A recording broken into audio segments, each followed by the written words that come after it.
观众朋友好，这里是大时局，我是袁成。北京的政治天气比秋风还要凛冽，短短几天，3个重磅信号接连炸出，让人嗅出一股挥之不去的不安。第一，山东潍坊夜空惊现导弹拦截。同一天，唐山街头大批坦克装甲车白天开进市区，民众惊呼：这到底是军演还是警告？第二，久未露面的中联部长刘建超落马内幕曝光，竟然牵扯美女、泄密、外逃后路，比谍战剧还精彩。背后究竟是谁在动手？第三，习近平亲口叹柴米贵，承认中央财政真没钱了。一句话，立刻让人联想到苏联崩溃前的即视感。军事、政治、经济3条线索在同一时间交错，究竟是巧合，还是中南海里真的要有大事发生？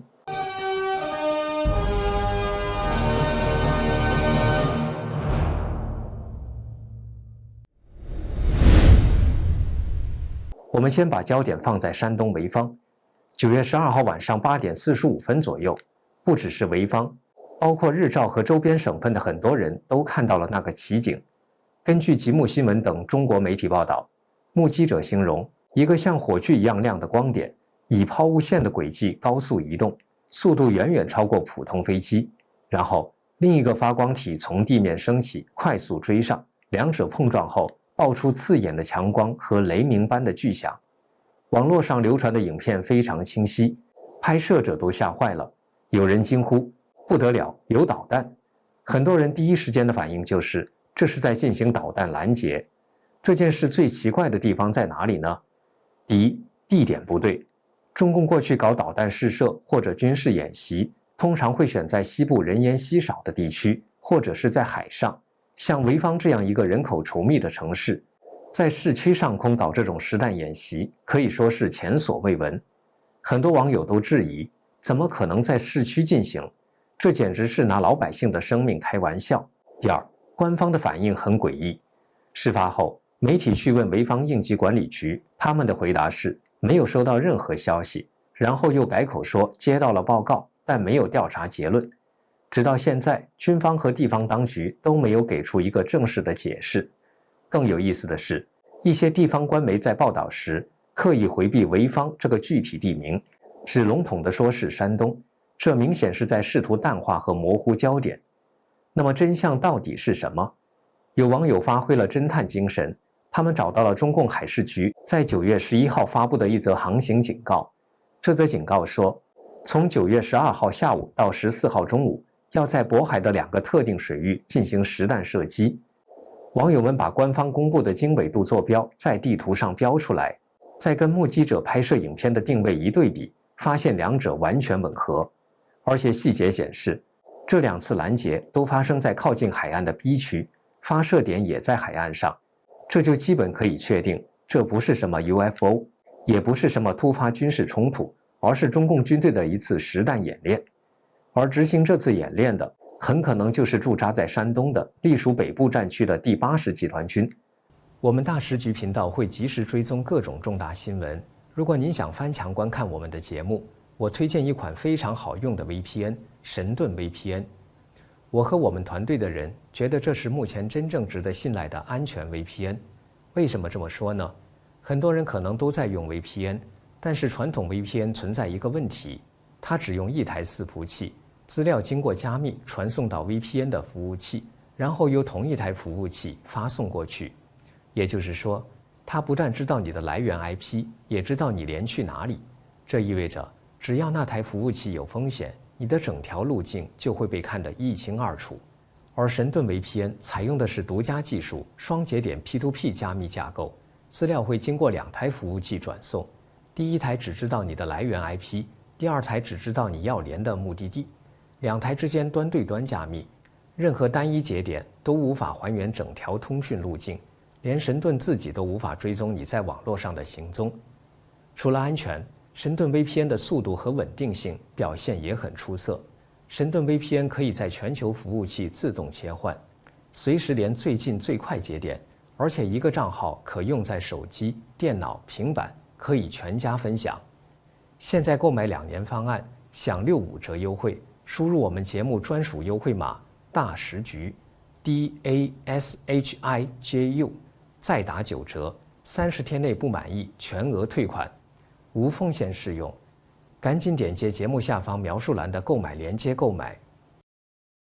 这个集团军是合成化军队，装备了像红旗7、红旗16这样的中短程地对空导弹系统，主要任务就是野战防空、拦截飞机、无人机和巡航导弹。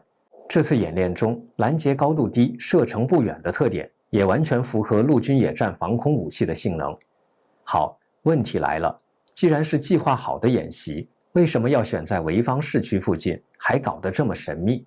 事后也不解释，不怕引起社会恐慌吗？这里我提出一个分析，大家可以一起探讨。这次演习根本就不是演给外人看的，而是演给自己人看的。大家想想，潍坊在渤海湾，是中国的内海，距离台海、南海108000里，在这里秀肌肉，美国、日本、台湾根本不关注，所以这不是一次对外的武力威慑，那么就是给老百姓看的吗？更说不通。要对内宣传打鸡血，增强民族主义，那也应该去福建这种台海前线搞。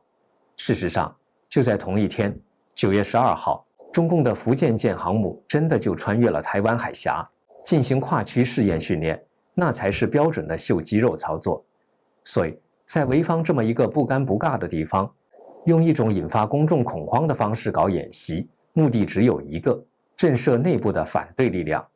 更关键的线索是，9月12号这一天，不只是潍坊和台海有军事异动，在河北唐山，光天化日之下，大量的坦克和装甲车直接开上了市区街道，大摇大摆地穿城而过。唐山是哪里？是中部战区第82集团军的驻地之一。现在我们把地图串起来看，山东潍坊的80军属于北部战区，河北唐山的82军属于中部战区。这两个战区，一个在北，一个在西，正好环绕着北京，是拱卫京师的铜墙铁壁。根据一些消息来源，这两个战区目前都牢牢掌握在中共军委副主席张又侠的手中。在同一天，让这两支拱卫京师的部队以非同寻常的方式公开展示力量，一个在天上打导弹，一个在地上开坦克，而且故意让民众看到，并在社交媒体上传播。这个信号已经非常强烈了，就是要警告军队内部那些蠢蠢欲动、不安分的势力，表明掌权者随时可以调动军队，随时可以出击，谁都别想轻举妄动。这背后反映出的是中共高层和军队内部存在着极其深刻的矛盾和不稳定。大家觉得这事儿奇怪吗？在人口这么密集的地方搞实弹演习，你们那儿有过这种事吗？欢迎在留言区分享您的看法。就在潍坊的导弹疑云还没有散去的时候，北京的政治圈里也传出爆炸性消息。今年8月，多家外媒报道，中共中联部长刘建超于8月初被当局带走问话，他的住所也被当局搜查。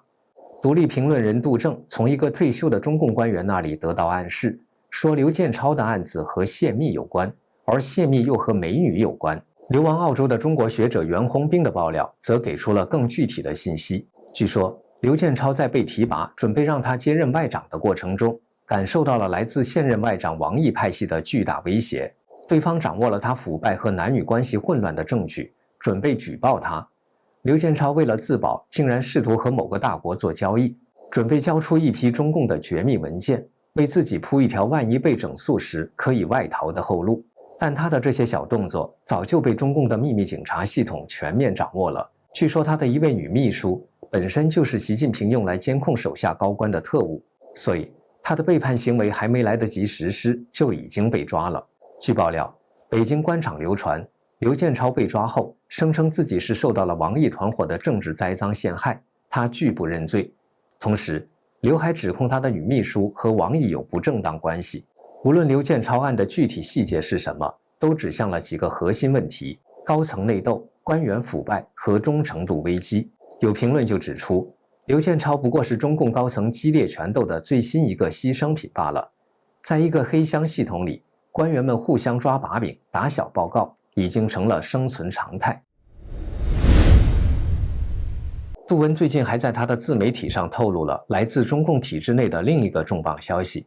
他说，中共党魁习近平最近遇上了一个大坎儿，经常把一句话挂在嘴边：不当家不知柴米贵。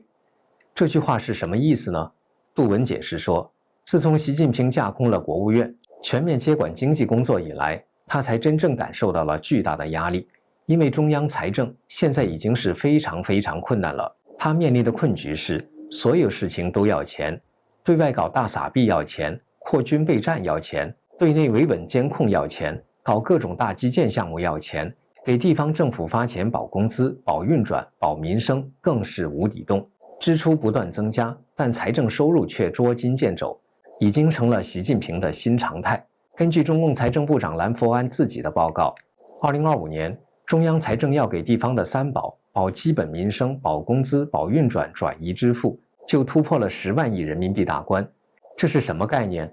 这几乎相当于中央一般公共预算收入的全部。也就是说，中央收上来的钱刚好够给地方发下去保命，一分不多。整个中央财政已经变成了供养地方的吃饭财政。那扩军、维稳、大撒币的钱从哪来呢？只有一个字：借。但现在债务已经多到无以复加的地步了。杜文说，他要告诉大家一个绝对独家的、真正重大的消息：习近平手上的中央财政是真没钱了，他真受不了了。这种困境和前苏联崩溃前遭遇的财务困境几乎如出一辙。没钱了会怎么样？中央只能逼着地方政府自己去创收，但现在这种经济形势，地方政府能怎么创收？天上不会掉钱，地上也长不出钱。唯一的办法就是加大对老百姓的盘剥力度，各种苛捐杂税、花样罚款只会越来越多。中国人的苦日子还在后头。更可怕的是，对于那些本来就贫困、没有什么产业的老少边穷地区，一旦中央的转移支付断了，后果不堪设想。失业金、低保金、退休金、医保金，还有公务员和教师的工资，都可能发不出来。杜文警告说，如果真的走到那一步，基层社会秩序会陷入混乱，饿死人的时刻恐怕不远了。这听起来很像毛泽东搞大跃进时的悲剧重演。当年大跃进时，中国出现了严重的饥荒，人民普遍处于饥饿状态，但毛泽东和中共政府仍选择继续进行对外援助和偿还苏联债务。现在中国经济陷入危机，习近平也还是把天亮的钱拿去搞大撒币和扩军备战。历史似乎在以一种可怕的方式重复。潍坊上空的巨响是射向中南海的警告，刘建超的神秘失踪是权力斗争的冰山一角，而习近平柴米贵的叹息则道出了中共的经济困境。这是一个经济危机、政治斗争和军事恐吓构成的3位一体的困局。